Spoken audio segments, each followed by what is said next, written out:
یہ نماز کا جزو لازم ہے.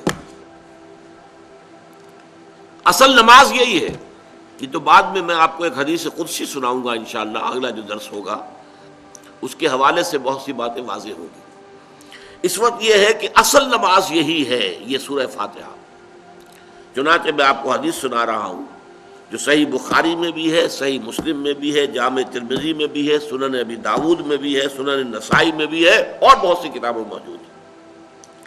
اور یہ عن عبادۃ بن صامت رضی اللہ تعالی عنہ، حضرت عبادہ بن صامت سے ہے مرفوعا کہ حضور نے فرمایا لا صلاۃ لمن لم یقرأ بفاتحۃ الکتاب، اس شخص کی کوئی نماز نہیں ہے جس نے کہ سورہ فاتحہ کی تلاوت نہیں کی.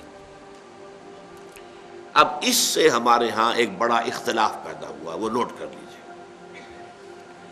ایک رائے یہ ہے آپ اگر علیحدہ نماز پڑھ رہے ہیں تو ظاہر بات ہے کہ آپ کو ہر رکعت میں خود پڑھنی ہی پڑھنی ہے سورہ فاتحہ. جب باجماعت پڑھ رہے ہیں اب کیا شکل ہے؟ امام پڑھ رہا ہے سورہ فاتحہ تو کیا مقتدی کو بھی پڑھنی چاہیے؟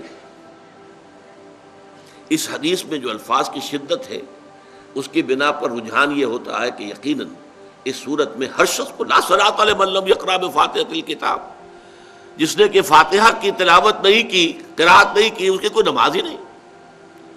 تو یہ موقف ہے امام شافعی کا، یہی مسلک ہے ہمارے اہل حدیث بھائیوں کا کہ آپ چاہے اکیلے نماز پڑھ رہے ہو، چاہے امام کے پیچھے پڑھ رہے ہو، اور چاہے امام جو ہے وہ جہری رکعت پڑھا رہا ہے اور چاہے سری رکعت پڑھا رہا ہے. خاموشی والی رکعت سورہ آپ کو معلوم ہے کہ نماز جو ظہر اور عصر کی ہے تو چاروں رکعتیں جو ہے وہ سری ہیں. مغرب کے اندر آ کر دو جہری ہیں ایک سری ہے، عشاء میں آ کر دو جہری ہیں دو سری ہیں، سورہ اور نماز فجر کے اندر دونوں جو ہیں وہ جہری ہیں. تو چاہے جہری ہو چاہے سری ہو آپ کو بھی لازماً جو مقتدی ہے اسے بھی سورہ فاتحہ پڑھنی ہوگی. اب اس کے لیے انہوں نے یہ طریقہ جو ہے تلقین کیا ہے کہ امام تیزی سے نہ پڑھے، رک رک کر پڑھے الحمدللہ رب العالمین. اس کے بعد اتنا وقفہ دے دے کہ جو مقتدی ہے وہ بھی کہہ لیں اپنے دل میں یا پڑھ لیں الحمدللہ رب العالمین الرحمن الرحیم. تو یہ رک رک کر پڑھنا، خاص طور پر اگر آپ کو موقع ہوا ہو کسی اہل حدیث امام کی امامت میں نماز ادا کرنے کا تو آپ دیکھیں گے کہ بڑا فرق ہے. ہمارے جو حنفی امام الحمدللہ رب العالمین الرحمن الرحیم مالک یوم الدین ایاک نعبد و ایاک نستعین، 4 آیتیں جو ہیں وہ بھی ایک سانس میں پڑھ جائیں گے. لیکن یہ کہ عام طور پر جو اہل حدیث حضرات ہیں وہ رک رک کر ٹھہر ٹھہر کر پڑھتے ہیں، ترتیل کے انداز میں پڑھتے ہیں. یا پھر دوسری شکل انہوں نے ایک اور کی ہے. یہ آپ سعودی عرب میں جب کبھی نماز پڑھیں گے اور آپ پڑھی ہو آپ نے تو وہاں آپ دیکھیں گے کہ امام جو ہے وہ سورہ فاتحہ پڑھنے کے بعد کوئی 1 منٹ جو ہے خاموش رہتا ہے تاکہ آپ اب جو مقتدی ہیں وہ اس وقفے میں وہ اب سورہ فاتحہ پڑھ لیں. پھر وہ قرات کرے گا، کوئی اور آیات اس نے شامل کرنی ہے تو بعد میں شروع کرے گا، درمیان میں وقفہ ہوگا. لیکن ایک مسلک یہ ہے، اور یہ مسلک جو ہے یہ در حقیقت قرآن مجید کی ایک آیت کے اوپر مبنی ہے. سورہ اعراف کے آخر میں فرمایا گیا وَإِذَا قُرِئَ الْقُرْآنُ فَاسْتَمِعُوا لَهُ وَأَنصِتُوا، جب قرآن پڑھا جا رہا ہو تو توجہ سے اسے سنو، خود خاموش رہو. اب یہ قرآن مجید کی آیت ہے. اس کے بنا پر ایک رائے یہ ہے کہ آپ امام کے پیچھے سورہ فاتحہ نہیں پڑھیں گے. پڑھا جا رہا ہے سنو اس کو، خود خاموش رہو. اور اس کے لیے وہ دلیل دیتے ہیں کہ یہ شکل ایک وفد کی سی ہے. جیسے کسی بڑی شخصیت کے پاس اگر آپ کا کوئی وفد جاتا ہے، 8-10 افراد ہیں، ان میں اسپوکس مین ایک ہوتا ہے، وہ بات کرتا ہے، باقی سب لوگ موجود رہتے ہیں، سنتے ہیں. اسی طریقے سے امام جو ہے وہ گویا کہ آپ کا نمائندہ ہے اور وہ پڑھ رہا ہے الحمدللہ رب العالمین الرحمن الرحیم مالک یوم الدین. تو امام کی قرأت ہی آپ کی بھی قرأت ہو گئی.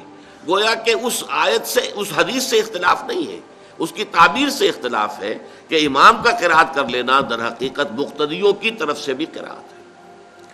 اس میں جو حنفی مسلک ہے وہ بہت سخت ہے، اور وہ یہ ہے کہ چاہے سری نماز ہو اور چاہے جہری ہو، ہر کسی بھی حالت میں مقتدی جو ہے وہ سورہ فاتحہ نہیں پڑھے گا.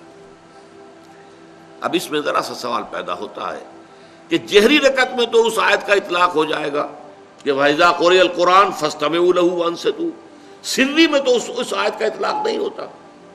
بہرحال یہ مسلک ہے، امام شافعی کا ایک انتہا پر ہے، ہر صورت میں سری ہو یا جہری ہو آپ کو پڑھنی ہی پڑھنی ہے، اور امام ابو حنیفہ دوسری انتہا پر ہے کہ چاہے سری ہو چاہے جہری ہو کسی شکل میں نہیں پڑھنا۔ امام مالک کا مسلک ہے درمیان میں، اور میں اس میں کوئی جھجک محسوس نہیں کرتا کہ میں آپ کے سامنے عرض کر دوں کہ میں اس پر عمل پیرا ہوں۔ وہ کیا ہے؟ جہری نماز میں خاموش رہو اور سنو، اس آیت کا اطلاق ہو جائے گا جب بلند آواز سے پڑھ رہا ہے امام تو پوری توجہ، فاستمعوا لہ، اپنی پوری توجہ کو اس کے سننے کے اوپر مرکوز کر دو اور خود خاموش رہو۔ سری رکعت میں البتہ جبکہ وہ بھی خاموشی سے پڑھ رہا ہے، آپ بھی خاموشی سے پڑھ رہے ہیں۔ بہرحال ان چیزوں میں نے یہ سب کچھ بیان کیا ہے، تو اس سے جو میرا مقصود ہے وہ یہ ہے کہ معلوم ہو جائے کہ اس میں کوئی بڑی بنیادی بات نہیں ہے، نہ یہ کہ جو حنفی ہیں وہ اس حدیث کا انکار کرتے ہوں کہ لا صلاۃ لمن لم یقرأ بفاتحۃ الکتاب، کیسے وہ انکار کریں گے؟ اور نہ ہی کوئی جو حنبلی ہے یا اہل حدیث ہے وہ قرآن کی اس آیت کا اختلاف سے جو ہے وہ اختلاف کر سکتا ہے کہ اذا قرئ القرآن فاستمعوا لہ وانصتوا، لیکن یہ کہ اس کے پھر اس سے جو احکام کا استنباط ہے اس میں اختلاف ہو جاتا ہے، تو اس کو نہیں سمجھنا چاہیے کہ یہ کوئی بہت بڑی اہمیت والی بات ہے۔